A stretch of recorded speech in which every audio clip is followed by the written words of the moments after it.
Police commissioner Shri Surat શહેર દ્વારા cyber crime સેલને પ્રોએક્ટિવ કામગીરી કરવા અને સુરત શહેરના જે લોકો સાયબર ક્રાઇમની ઇન્ટરસ્ટેટ કાં તો આંતરરાષ્ટ્રીય ગેંગ સાથે સંકળાયેલા હોય તેઓની વિરુદ્ધ કાર્યવાહી માટે કરવા જે સૂચના આપવામાં આવેલ તે અંતર્ગત વર્ષ 2024માં સાયબર ક્રાઇમ સેલ દ્વારા મોટા વરાછા ઉત્તરાયણ વિસ્તારની અંદર સ્વાધ્યાય કોમ્પ્લેક્સ ખાતે એક રેડ કરવામાં આવેલ હતી અને એ રેડમાં જે કેસ થયો એની અંદર પાછળથી ગુસ્સી ટોક અને લાગુ પડતી વધારાની કલમો પણ દાખલ કરવામાં આવેલ હતી.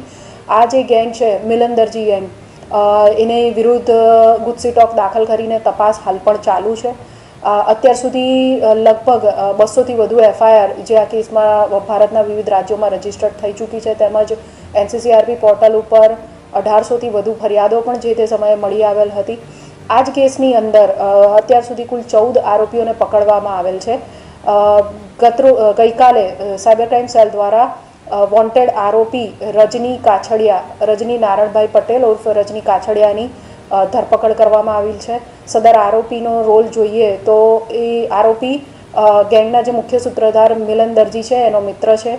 વર્ષ 2023થી બંને એકબીજાને ઓળખે છે અને આ આરોપી આ ગેંગ માટે આંગળિયા અને દિનાર મેળવવાનું, USDT મેળવવાનું, તેઓની પાસેથી દિનાર મેળવી દિનારના બદલામાં તેઓને USDT આપવાનું અને સાથે સાથે જે એકાઉન્ટ હોલ્ડરોને અહીંયા અને ઓફિસ ચલાવવા માટે કે જે આ ઇલીગલ ધંધા માટે ખર્ચો કરવાનો હોય એના માટે આંગળીયા મારફતે નાણાં પહોંચાડવાનું વગેરે કામગીરી કરતો હતો એવું પ્રાથમિક તપાસમાં હાલ જણાઈ આવેલ છે.